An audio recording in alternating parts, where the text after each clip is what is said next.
You said, and I think everyone knows this, that Brazil has always had, at least because of the difference in the language, a somewhat less integrated part or role in what one calls Latin America. Another country occurs to me that is not strictly Latin America, but has some relevance to the history of the independence of Latin America, and it's not represented as far as I can see in the conference, and that is the country Haiti, which of course gave exile to Bolivar for a short time, which was probably the very first and oldest of the republics formed in breaking away from European colonialism. The Lula government today, or for some years, has actually an interesting or rather controversial role in Haiti today, because the Brazilian military is not an insignificant part of the UN contingent in Haiti. What do you think the reason is why the Lula government would contribute in this way to what I think everyone agrees is a rather infamous role in dealing with the oldest independent republic in the Caribbean and in Latin America, if you want to call it that?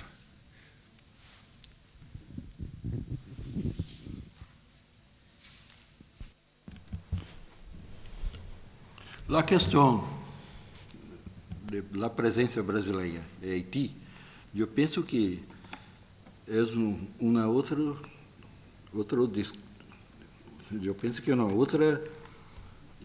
discussão, porque eu penso que tem que pensar uma coisa, a sociedade civil e a sociedade política. Eu abro dentro de um pensamento gramsciano. E as relações que o Brasil se estabelecem com a comunidade internacional. A questão da presença brasileira em Haiti, que não lo concordo, eu personalmente não lo concordo, da forma que se coloca, é uma política de governo Lula e principalmente se pensando em la presença brasileira em Conselho da ONU, o Conselho de Seguridade da ONU. Parece que isto me queda a pensar o seguinte: há sim um pensamento na América Latina que o Brasil é subimperialista, ou seja, que o Brasil representaria o subimperialismo dentro da América Latina, que teria um pensamento por parte do Brasil de ser hegemônico no continente. Pode se pensar assim a partir dos latino-americanos com relação ao Brasil. A sociedade civil brasileira não participou do debate da participação do Brasil em Haiti. As discussões que ocorrem no fórum da sociedade civil brasileira não han conseguido penetrar em la política de governo para se cambiar isto. Eu penso, e você me permite dizer isto, eu posso entender que os militares no Brasil, mesmo fora do poder, eu penso que em toda a América Latina há um forte poder. Há uma pesquisa de um cientista político brasileiro, Jaracucha, não me recordo muito o nome dele, que ele diz: os poderes militares, onde se mostra que os militares vão para o quartel, mas a legislação, a organização não se cambiam com relação aos militares. Solamente ao pensar o seguinte: na Constituição brasileira,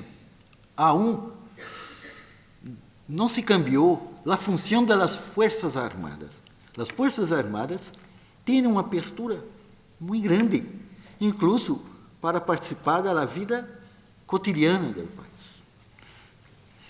É solamente ver as ventanas televisivas pela presença de los militares, não como militares, mas como policiais, na ação em los morros de las favelas, agora brasileira. Eu não estou entrando em questionamento mais aprofundado, mas eu penso, é uma análise muito rápida, um rato, que se permite uma análise mais aprofundada, que sim, eu compreendo o raciocínio, que a pensar qual é a presença dos militares na sociedade latino-americana, e em específico o Brasil.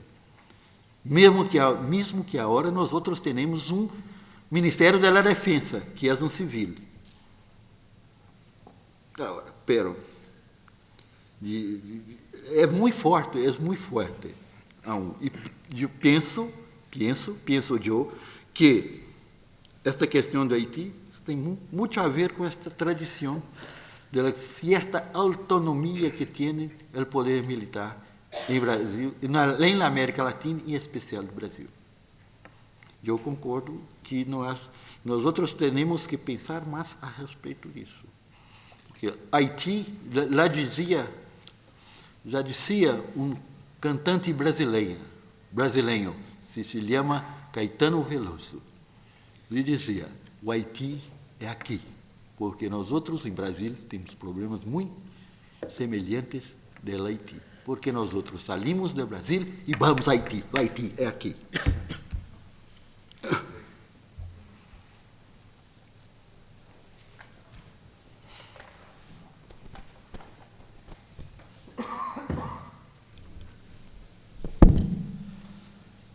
Quisiera aprovechar la ocasión para hacer una intervención corta sobre algunos puntos que me parece importante. Me lamento que esta no sea una mesa sobre los bicentenarios latinoamericanos, entonces había que dar solamente algunos conceptos, pero habría muchísimo que aclarar.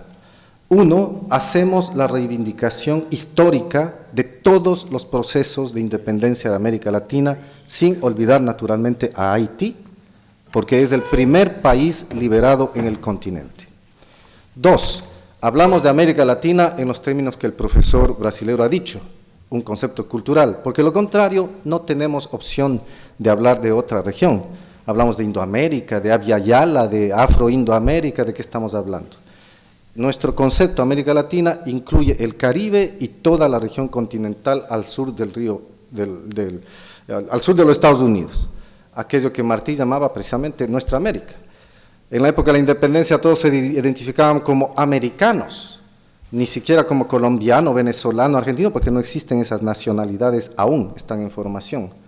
Pero hoy hablamos en términos globales de nosotros, los latinoamericanos. Además, cuando hablamos de el bicentenario y el esfuerzo que los historiadores tienen que hacer en ocasiones como esta, desde la perspectiva de la teoría histórica, daríamos cuenta de cuán necesario es vincular la historia en un momento determinado de la historia, precisamente a las necesidades de la población. Leer documentación, leer ponencias o conferencias para simplemente los medios académicos realmente hace de nuestra ciencia una ciencia elitista.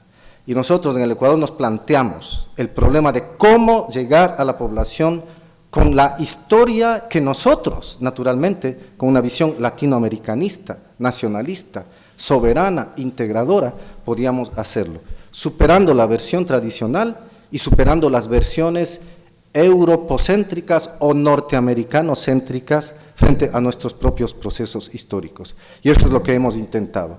Hacer publicaciones de 5.000, 10.000 ejemplares que circulen con un periódico gratuito o semigratuito a nivel nacional es un esfuerzo importante. De hecho, sí, cuestionamos la forma en que otros países llevaban el bicentenario, pero teníamos que ser diplomáticos y respetar lo que cada uno hace.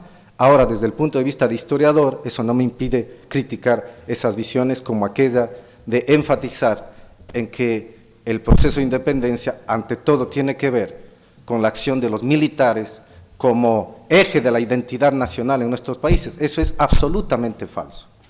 Además, cuando nos referimos a los diferentes países en términos de lo que hoy América Latina tiene que hacer en una época de cambios, naturalmente que desde la perspectiva incluso de historiador, y como soy historiador económico puedo dar cuenta también de ello, cuestionamos el modelo neoliberal que durante los años 80 y los 90 ocasionó graves repercusiones sociales en nuestros países.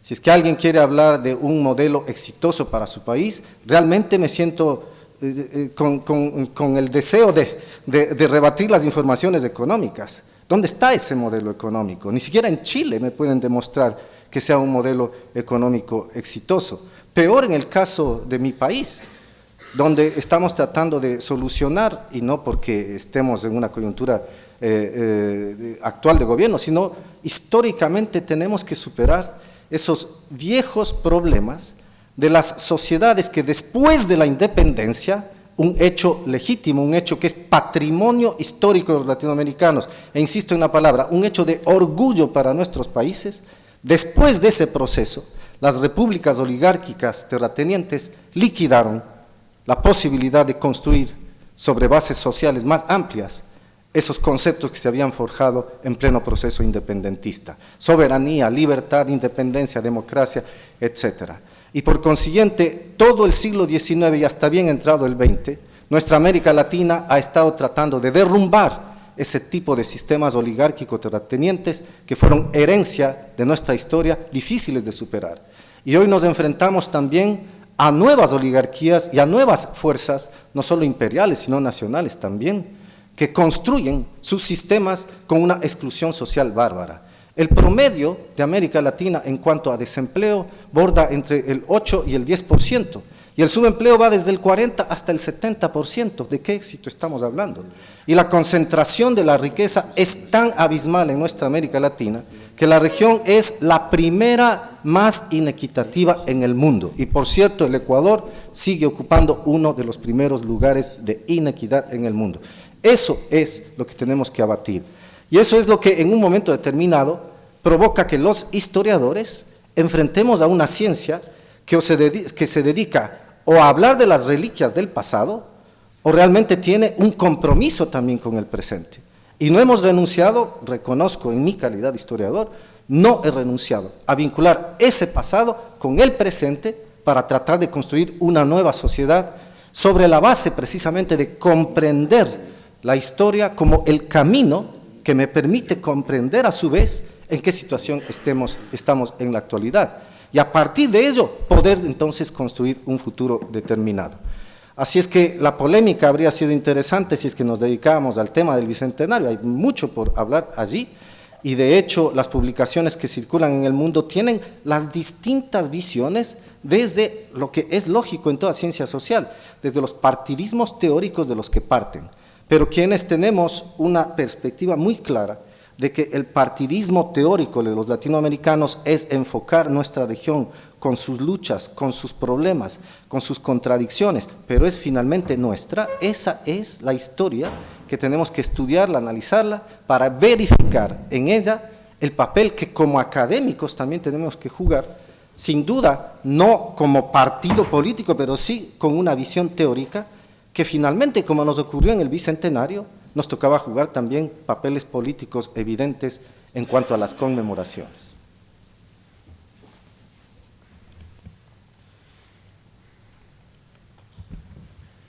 Seguimos recibiendo preguntas e intervenciones del público. Al profesor Sandoval, que ha hablado de México, ¿en qué sentido ha hablado de colombianización? No lo he entendido bien.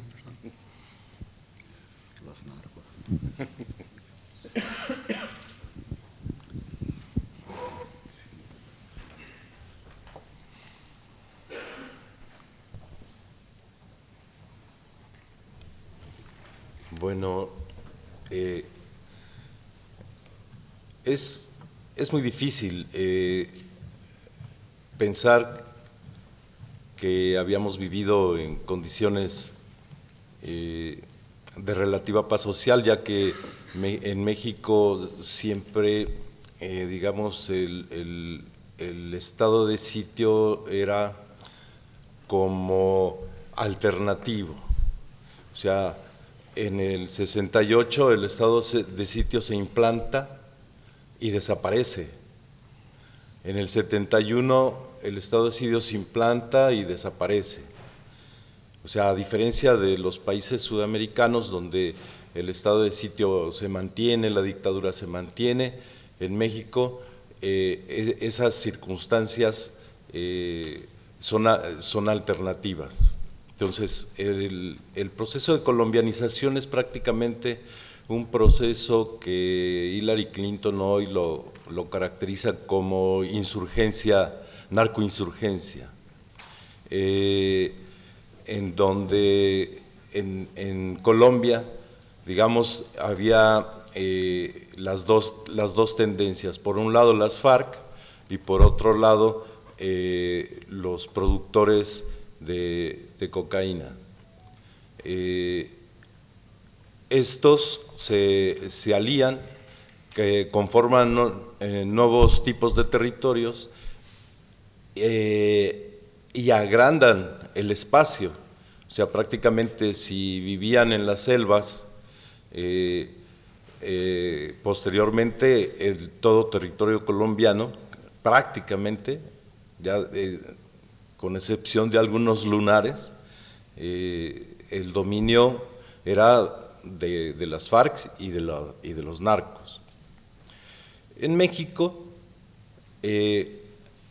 fue un proceso largo en el que desde los 70s, con la Operación Cóndor, el narcotráfico que vive prácticamente del consumo de los estadounidenses,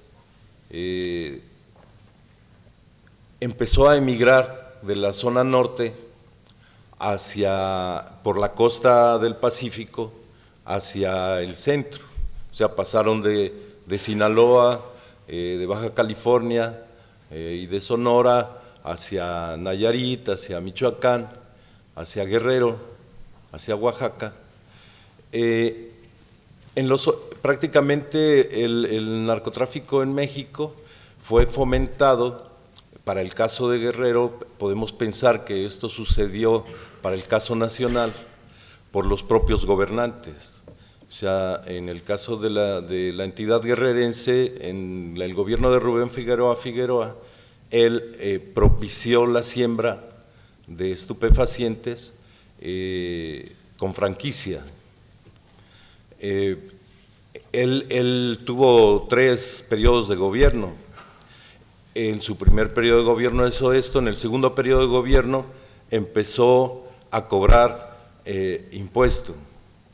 Y en el tercer periodo de gobierno prácticamente se decía, en Guerrero no hay déficit presupuestal, siendo un estado pobre, sin industria, basado en los servicios turísticos, y en realidad esto fue un modelo que posteriormente se hizo nacional, porque Rubén Figueroa era quien presidía las reuniones de los gobernadores de todo el país junto con el Ejecutivo Nacional.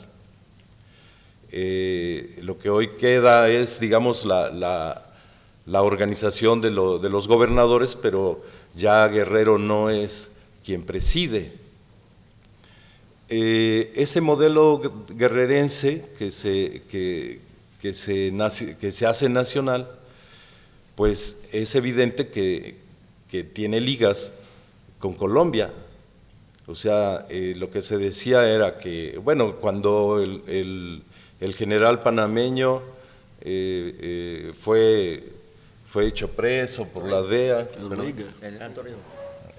Exacto. Entonces, el mismo Fidel Castro tuvo que ejecutar a algunos de sus comandantes porque el tráfico de drogas por el Caribe era evidente. En Cuernavaca, Morelos, por ejemplo, se construyó un aeropuerto en donde la población civil no lo usa. O sea, es un aeropuerto, o sea, se dice que es en ese aeropuerto a donde llega la mercancía de Colombia y de ahí se distribuye hacia el norte. Y también se ha estado distribuyendo hacia el país. O sea, es un poco una cultura que si antes era de las élites, de quienes podían consumir cocaína, posteriormente trabajadores de la construcción, trabajadores de las gasolinerías, etcétera, ya estaban consumiendo lo que antes las élites estaban consumiendo.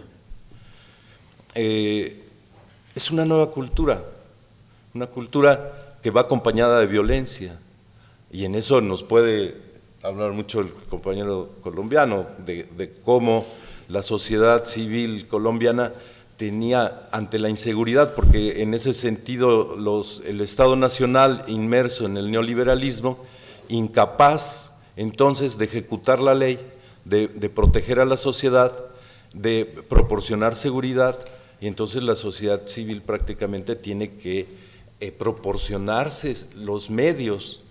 O sea, a México nos llegaban panfletos colombianos de cómo organizarnos como sociedad para un poco incrementar la seguridad de nuestras familias.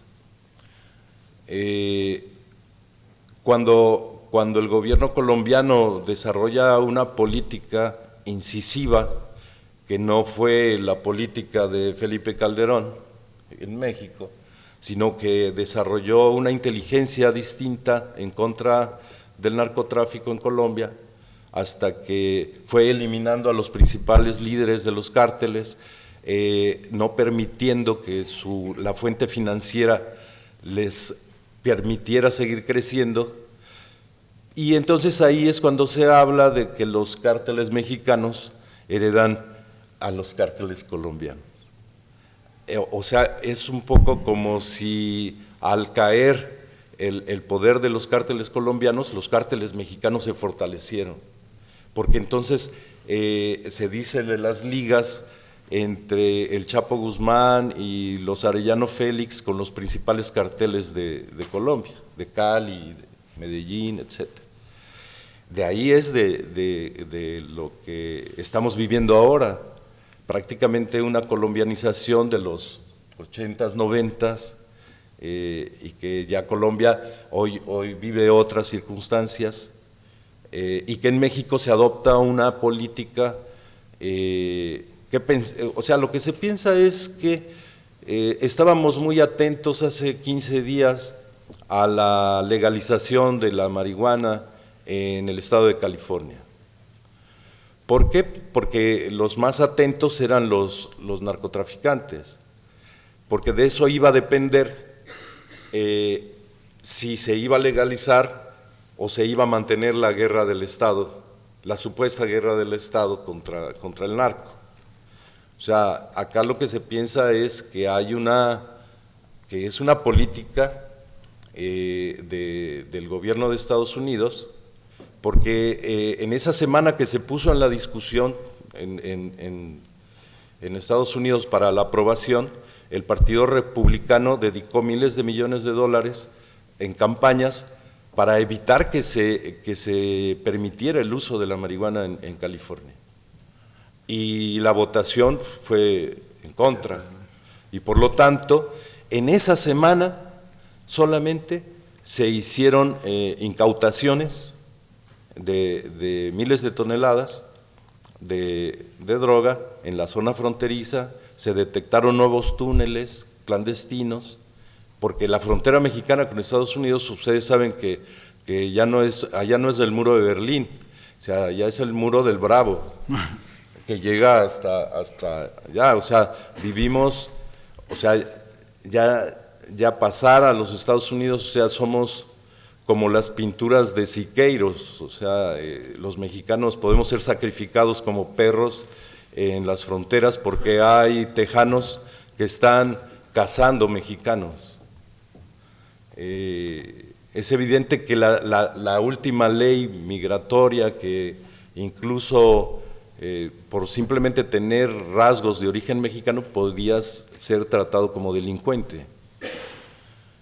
y que esa ley sigue ejerciéndose aun cuando no haya sido aprobada. Entonces, toda esta relación que hay entre la política estadounidense de favorecer el consumo de la droga entre su población, es evidente que en unos estudios que teníamos de la frontera mexicana en los fines de 80s, 90s, la crisis de salud de los jóvenes, y estoy diciendo jóvenes niños porque ya no eran consumidores solo de marihuana y de cocaína, sino eran consumidores de heroína. Entonces ya había crisis de salud en niños de 12 años, de 10 años, de 14 años. O sea, es un poco como al niño que aprendieron la semana pasada en Cuernavaca, que pues lo obligaban a que le cortara la cabeza a los miembros de las otras bandas de narcotraficantes. Entonces el problema es tan complejo porque no hay un cártel unificado. Si hubiera un cártel unificado, entonces no habría una confrontación entre los cárteles en México. Habría probablemente, o sea, bajo esa hipótesis es probable que no hubiera una guerra del Estado mexicano contra el narco. ¿Por qué? Porque los líderes que han sido eliminados de algunos cárteles, pues son los que no tienen alianzas con el Estado, o los que no fueron propiciados en su existencia por el propio Estado mexicano. Entonces, a los que no son aliados del Estado se les aniquila, se les mata, aun cuando se rindan, aun cuando esto no está permitido legalmente. Por eso no hay Estado de Derecho. Y a los últimos que han sido aprendidos como la Barbie, ¿no?, que era enemigo de los Beltrán Leiva, que Beltrán Leiva fue asesinado, y la Barbie fue aprendido y sin ningún problema. O sea, ni un rasguño siquiera, o sea, ni un balazo. Entonces, a eso me refiero cuando decimos que está predominando en todo el territorio nacional un proceso de colombianización de aquellas épocas. Gracias. Sí, yo quiero al colega ecuatoriano que me ha aludido, para aclarar un poco el concepto que usted ha usado de colombianización para el caso de la etapa que está viviendo difícil el pueblo mexicano, que es lo siguiente. La pregunta que es focalizada, ¿cierto?, sobre el momento actual, si la llevamos a un plano diacrónico, estamos ante un fenómeno que antes que Colombia se convirtiera en, en el símbolo, ¿cierto?, de las matices del narcotráfico, y en la cual hace unos 6 años aquí, para entrar a España, uno lo encueraban, ¿cierto?, para entrar a Barajas, y ahora lo reciben con honor, nos reciben a los colombianos. ¿Qué tiene que ver realmente con la etapa post-colombianización que vivimos en Colombia, ¿cierto? Y que tiene que ver con los fenómenos de la historia inmediata y con los temas de que los fenómenos hay que mirarlo como historiadores, con ojos de historiadores, en el sentido de etapa, de procesos, de cambios, porque la marihuana, la primera caleta de marihuana en la historia de Colombia, de venta pública, de venta de marihuana en los sectores de abajo, fue en la esquina donde yo nací, en Montecristo, ¿cierto?, donde está la cuna del béisbol, y de los cuales algunos de esos primeros consumidores, que eran íconos como Daniel Santos, que venían de Cuba, ¿cierto?, la Sonora Matancera, los abastecían de marihuana, porque esto va acompañado con todo un fenómeno complejo, ¿cierto?, de penetración, de que son las élites, y que además todos los pueblos de una u otra manera nos drogamos, ¿cierto?, nos drogamos muchas veces de espiritualidad, ¿cierto? Eso lo vimos anoche en Santiago, como a las 2 de la mañana, los jóvenes caminando las frías calles, y en las mañanas los abuelos. Entonces, el problema es que la historia nos lleva a eso, a mirar los cambios, a las transformaciones, ¿cierto? Y entonces los conceptos, claro, antes, por ejemplo, nosotros los colombianos éramos los judíos errantes, ¿cierto? Y gracias a eso, Carlos Slim, el hombre más rico del mundo, en Telmex, en menos de un año, se apoderó de todo el control, ¿cierto? De todo el control, porque el narcotráfico, si Lenin volviera a nacer en esta época y reescribiera el famoso texto, el imperialismo, fase superior del capitalismo, Sí. para hablar cómo los países metropolitanos, haciéndole un homenaje aquí en esta sala que tuvimos hace 6 años a Gunde Franz, el maestro Gunde Franz, el padre de la teoría de la dependencia, centro y periferia, toda esa larga duración, ¿cierto?, del negocio, del narcotráfico, que es un invento de las mafias neoyorquinas de Chicago, que también hicieron dinero y desgracias cuando el alcohol, el ron era un consumo prohibido, y hasta que se fue legalizado, y realmente hoy todos tomamos aguardiente o todos los tipos de tragos que en los países tropicales tomamos el puro aguardiente, el agua ardiente que nos arde, que nos da calor, ¿cierto? Y por eso no, en el calor no sentimos ni frío. Y es Cuba, ¿cierto?, en la época en que yo nací, más o menos, que era un niño, mi mamá me trajo el vientre, en que cae la dictadura de Batista, ¿cierto? Y entonces la conexión hacia Panamá por el puerto de Barranquilla, porque en ese momento Colombia es un país, los invito a recorrer a Colombia, porque él realmente con Chile, con Brasil, los 3 primeros países llamados supuestamente en los indicadores del club del primer mundo a entrar por los indicadores y la prosperidad, que en medio obviamente de esas desigualdades, ¿cierto?, en que hemos nacido nosotros como historiadores desde abajo, que no lo negamos y que tenemos que tener un compromiso realmente y saber cuál es el papel de la historia para el cambio, ¿cierto?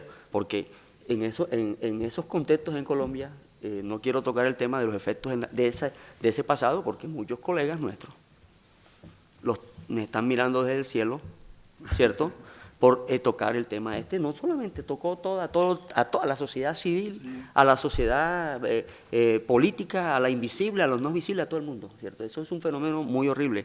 Entonces, ¿qué pasa? De que Colombia no es con la colombianización, si miramos la historia, ¿cierto?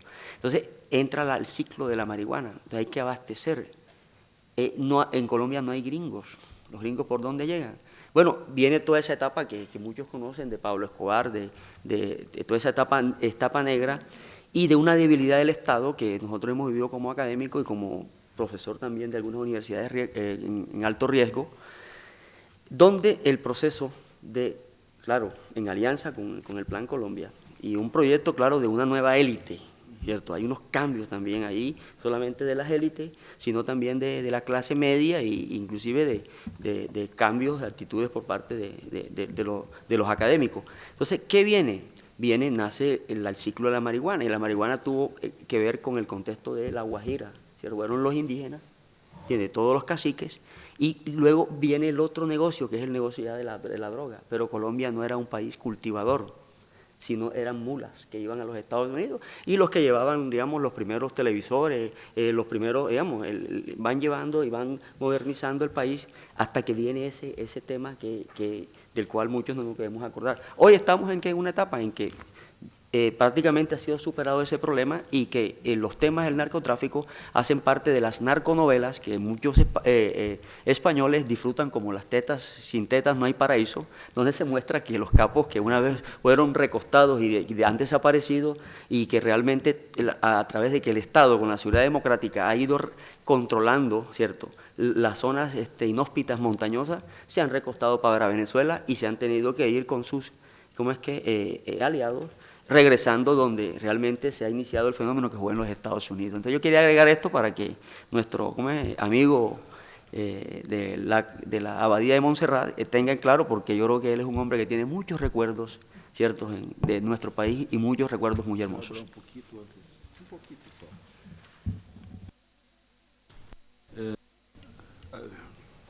Eu penso que quando se habla da questão do narcotráfico, me vem à mente a questão que está ocorrendo em Rio de Janeiro agora. Quando eu me meto mis ojos a las ventanas, eu vejo que a gente que estão sendo arrestadas, a maioria da color de los que estão arrestados são os negros e lá das comunidades de favela. Pero nosotros todos aqui sabemos com muita tranquilidade que o dinheiro que se passa por isto é muito grande. Não são esses que são arrestados, me penso que estão em la punta, sino solamente são os gerentes. Me parece que nós outros, como historiadores, temos que enfrentar uma discussão que é global. O que é ser? Que é estrutural, porque eu tenho um livro escrito por um americano, que eu não recuerdo o nome agora, um estadunidense, que se chama El Capitalismo Gangster. Me parece que é um livro que nós outros temos que... O nome que se me vem na cabeça é Woods, pero onde ele faz uma análise muito tranquila a respeito de que a questão está na estruturação do modelo de um capitalismo gangster, que não há um crime organizado fora do Estado. O próprio Estado, dentro do modelo capitalista, é um crime organizado. Me parece que nós outros temos que enfrentar essa discussão com mais... Me parece que levarei uma palavra muito forte, com honestidade intelectual. Que é o tráfico, que é o uso, que é o usuário, que é a droga no século XXI. Só isso que eu gostaria de me opor agora.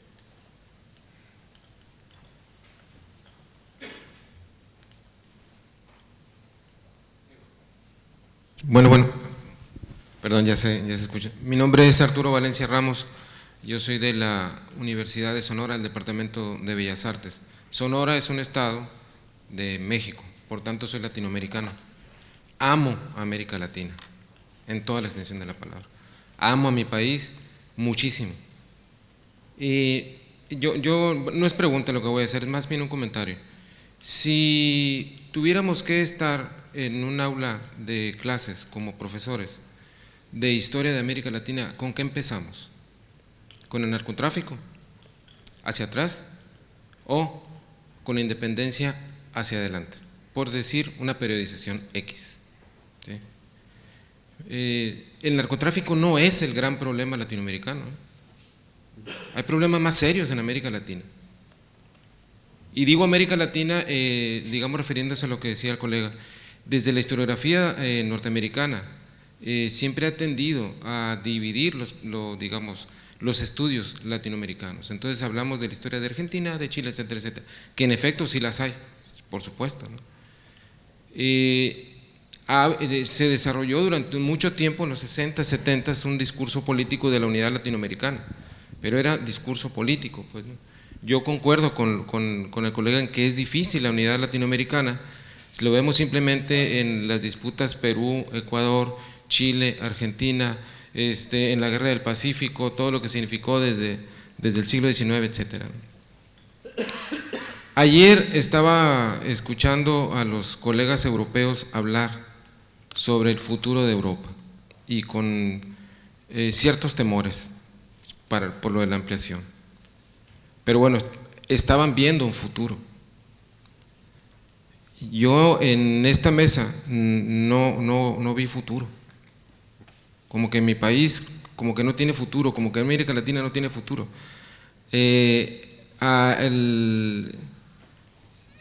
La mesa de ayer se llamaba algo así como el estancamiento de Europa, ¿no? Y esta mesa se llama América Latina y sus transformaciones. Yo creo que podía haber sido al revés, porque nosotros estamos estancados en la discusión sobre el narcotráfico, como si fuera el único problema, y no lo es. Tenemos un arte maravilloso en América Latina, una música maravillosa en América Latina, y si vamos a entender América Latina también la vamos a entender a través del arte que tiene muchísimo, sin negar, por supuesto, los problemas serios y graves que implica la marginación, la pobreza y el narcotráfico. Pero eso no es América Latina, ¿eh? Esa es una parte, muy triste, sumamente triste, pero es solo una parte. Yo no sé cómo nos están escuchando los colegas europeos, ¿eh? La verdad, no sé qué sentirán cuando nos escuchan. Pero bueno, ese sería otro punto. Nada más un comentario. En el asunto en el caso de México, tocó ahora en 2010 conmemorar el bicentenario de la independencia y el centenario de la Revolución Mexicana. Y se gastó, se tiró, se despilfarró mucho dinero. Ese dinero que se tiró hubiera sido mejor que lo metieran a gastos de educación para enseñar historia. Hubiera sido mucho más productivo. Se tiró. Y yo siento que la independencia, no siento, sino que según los datos que tenemos, las independencias en América Latina sí tienen que ver con el mundo ibérico, por cuando menos en el caso de México, don Miguel Hidalgo decía, viva Fernando VII, ¿sí? Viva la independencia. O sea, era la independencia no de España, sino la independencia de la España tomada por los franceses. Entonces sí tiene que ver esa independencia, o sea, de cuando menos la mexicana, en relación con el mundo ibérico. Esa es mi opinión. Es muy interesante lo que estamos platicando, pues, ¿no? Y las sensaciones que nos dejan. De hecho, son aprendizajes, pues, que vamos teniendo en cada uno de los casos. Muchas gracias por su intervención.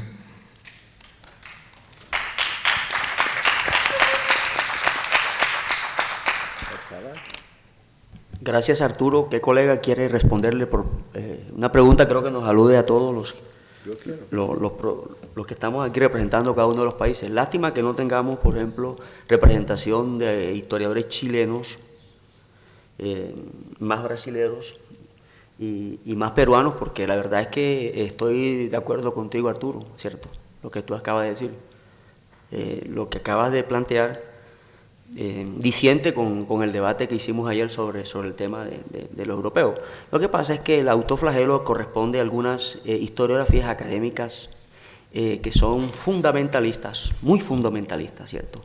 Muchas veces que están enquistadas y que muchas veces en las ponencias expresamos más las negatividades que lo que vamos avanzando en nuestro país. Y yo creo que le damos la palabra a nuestros colegas peruanos y yo voy a tocar algunos temas también de cómo nos vemos porque América Latina en este momento es realmente un continente que se mueve en medio de alianzas, ¿cierto? De macro alianzas. Si la América Latina que se está construyendo, tenemos que Avianca, que nació, que fue en Barranquilla nació un hito, que fue la segunda compañía de aviación comercial en el mundo después de la Pan América en los Estados Unidos, y que es la penetración del capitalismo periférico en los años 20, ¿cierto? Entonces quiero tocar este tema porque quiero volver para plantear la siguiente tesis.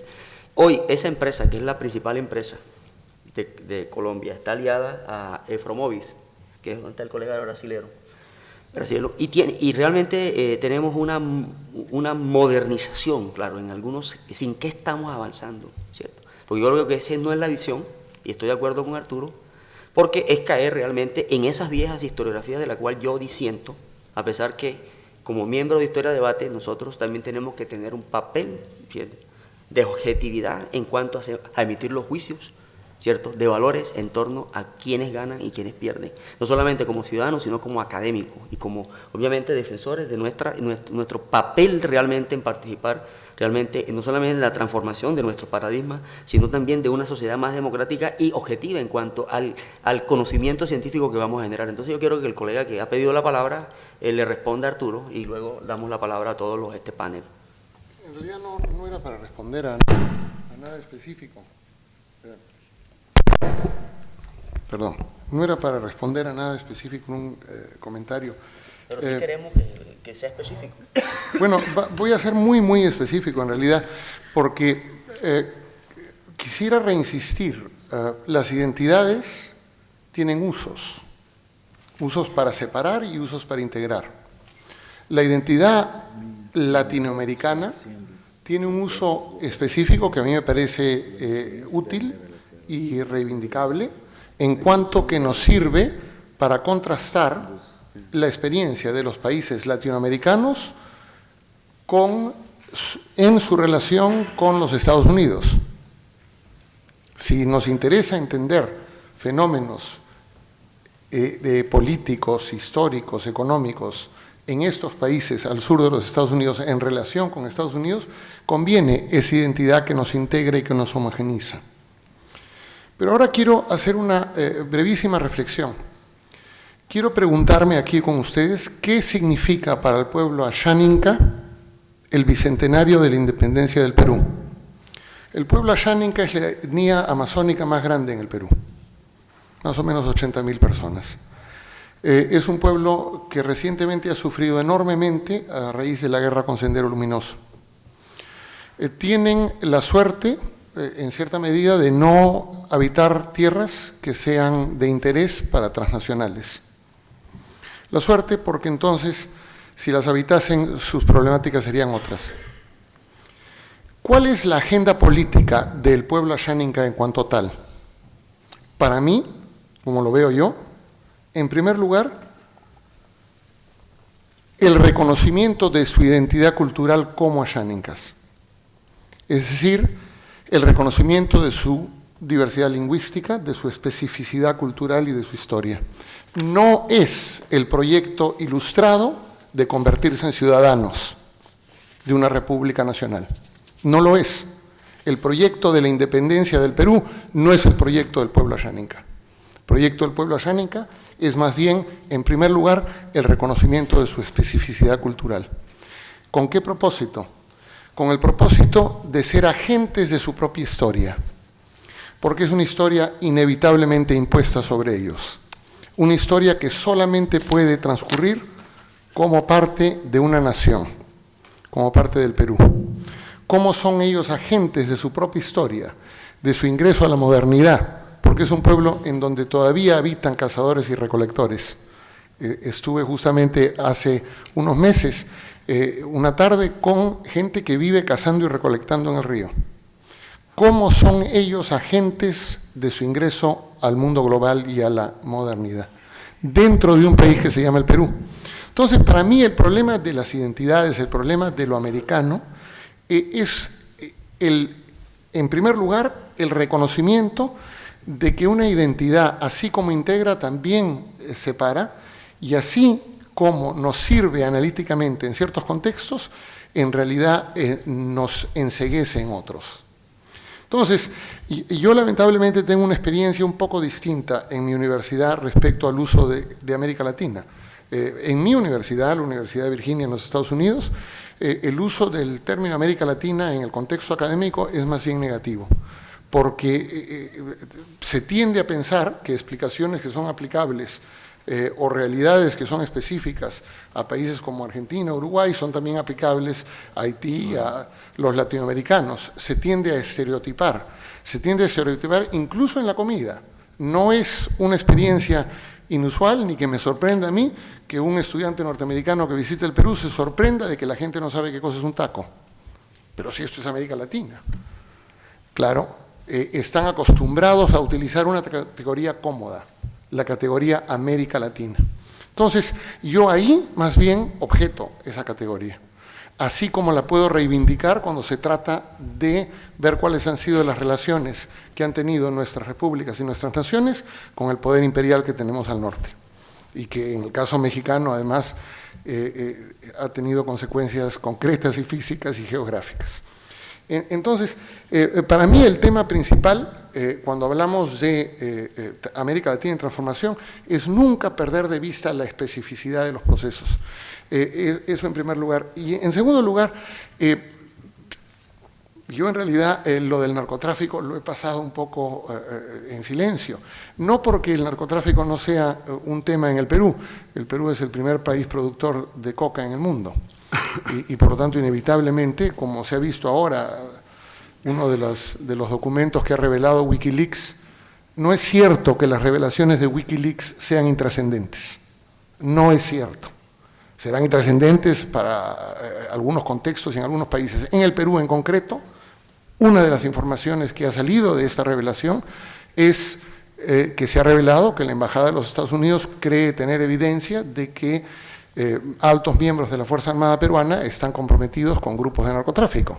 Y eso no solo no es intrascendente, sino que es un servicio a la política peruana. y un servicio al cual hay que agradecerle a esta gente que ha revelado esto. Evidentemente no lo podía hacer el mundo diplomático norteamericano, que tiene otros intereses. El gobierno peruano ha defendido a estos miembros de la Fuerza Armada y evidentemente los Estados Unidos ahora están en una posición incómoda en relaciones con ese gobierno. Pero que sirve a los intereses de los peruanos, por supuesto que sirve a los intereses de los peruanos. Entonces, el narcotráfico es un tema en el Perú, pero para mí es un tema, en última instancia, circunstancial. Para mí, el tema que yo planteé al final de mi intervención y que quisiera replantear ahora es cómo construimos una nueva izquierda en el mundo a partir de América Latina. ¿Y por qué digo a partir de América Latina? Hace un momento decía que el problema para el pueblo ayánica no es un problema que se va a resolver remontándonos nuevamente a la Ilustración y a los procesos de independencia. Si hay que encontrar una raíz histórica para esa problemática, una luz en la historia, la vamos a encontrar en gente como Bartolomé de las Casas, la vamos a encontrar en gente como Francisco Vitoria. Es decir, hay una tradición en donde España nos dice algo a nosotros actualmente. Nos dice algo en el momento en que descubre justamente un pueblo que es otro. Y hay algunas mentes iluminadas, no ilustradas sino modernas, premodernas, como Bartolomé de las Casas, como Francisco Vitoria, como Francisco Suárez, que son capaces de entender que la humanidad es una en su especificidad cultural. Es notable que Bartolomé de las Casas haya defendido su posición en contra de la justificación de la conquista, incluso en el caso de México. Al aludir, ¿cómo sabemos, al preguntar retóricamente, cómo sabemos que Dios no le habla a este pueblo a través de esa institución? Es decir, el sacrificio humano, y refiriéndose al caso en el Génesis, en donde se le pide a Abraham que sacrifique a su hijo. Entonces, esa percepción en un mundo premoderno me parece a mí mucho más interesante. Y eso me lleva a la pregunta, ¿qué tiene América Latina que darle al mundo en términos de construcción de una nueva izquierda? Primero, librar a la izquierda de la carga de historicismo positivista. El socialismo no es una ciencia de la historia, eso es lo primero. Lo segundo, librar a la izquierda de mecanismos económicos. Yo no creo en el liberalismo. Hace 20 años escribí un artículo que se llama La miseria del liberalismo criollo, que es una crítica a lo que en ese momento veía yo como liberales en el Perú. Pero no creo en el liberalismo porque no creo que la libertad negativa sea un valor fundante de la sociedad. Yo creo que el valor fundante de la sociedad es la naturaleza solidaria de los seres humanos. Entonces para mí el problema en América Latina no es tanto cómo hacemos para deshacernos del neoliberalismo y que eso nos confunda respecto a políticas que para mí son del sentido común, como puede ser la responsabilidad fiscal, etc. El problema es cómo construimos estructuras de solidaridad, cómo repensamos la larga historia del socialismo de manera que tenga vigencia hoy en día, que sea un discurso moral que nos permita construir una sociedad nueva, una sociedad que no sea la sociedad de individuos abocados al consumo y la satisfacción de deseos inmediatos. Y eso supone una concepción de la naturaleza humana, supone una concepción de lo que es la vida política que va a nutrirse, yo creo, con mucho más riqueza del pensamiento de gente como Platón y Aristóteles que del pensamiento moderno. Para mí lo que tenemos que hacer es regresar a fuentes premodernas, superar la historia de la modernidad, superar la historia que nos ha impuesto el liberalismo, superar la historia que viene de Locke a Rawls y más bien hablar en términos de concepción política de una nueva concepción del ser humano. No tener miedo a la noción de esencia humana, de naturaleza humana, sino reivindicarla dentro del contexto de la solidaridad, dentro del contexto de lo que yo considero es esencia del socialismo. Lamentablemente concuerdo con un comentario que me hizo una colega italiana hace unos momentos, antes de la mesa, cuando me dijo el problema es que el término socialista está desprestigiado. Cuando tú me hablas de socialista, yo pienso en Gramsci. Es claro, un espanto, ¿no? Hay otros que piensan en Blair, en fin, y ya uno está ahí desesperado por las asociaciones. Entonces, quizá el primer paso sea efectivamente un paso de reinventar nuestro lenguaje, de recuperar esos términos que han sido mancillados, que han sido destruidos en la historia no solamente reciente, sino de los últimos 100, 150 años. Pero espero que esto aclare un poco mi posición. No es que yo esté en contra de la noción de América Latina, ni esté en contra de la noción de una hermandad latinoamericana. Lo que yo digo es, depende del contexto. No dejemos que eso nos enceguezca respecto a procesos concretos, que nos permiten explicar las realidades concretas de los países. Y al interior de los países, y aquí termino, no usemos conceptos como peruano para olvidarnos que lo que el Perú tiene que hacer es construir una sociedad en donde todos sean reconocidos en lo que ellos son como cultura y como individuos. Gracias.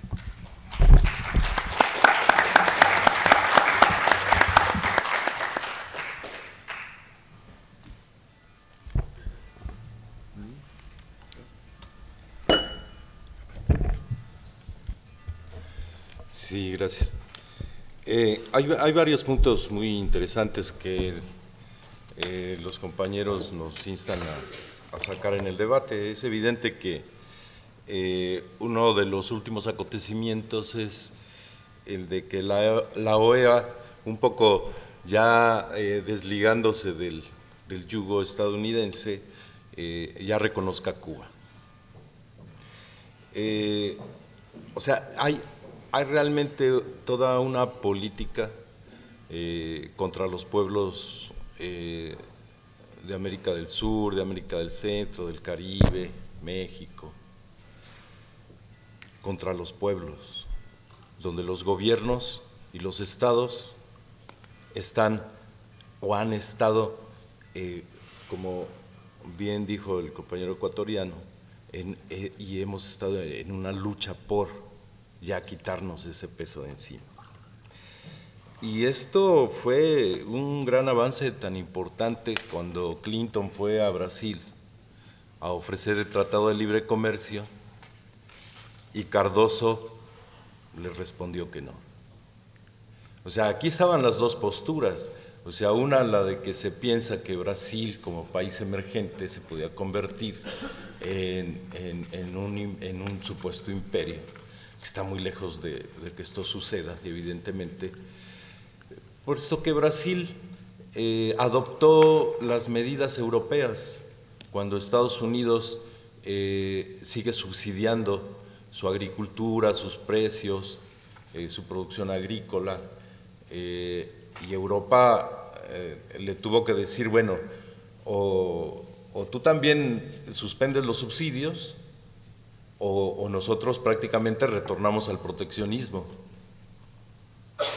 Y Europa ha tenido que retornar al proteccionismo porque no es posible competir en condiciones desiguales en un supuesto mercado libre cuando lo que se está desarrollando es proteccionismos de mercados. Y en ese sentido Brasil le respondió a Estados Unidos.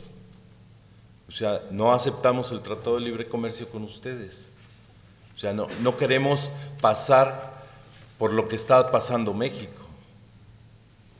Y es evidente que también el imaginario y la mentalidad de las élites brasileñas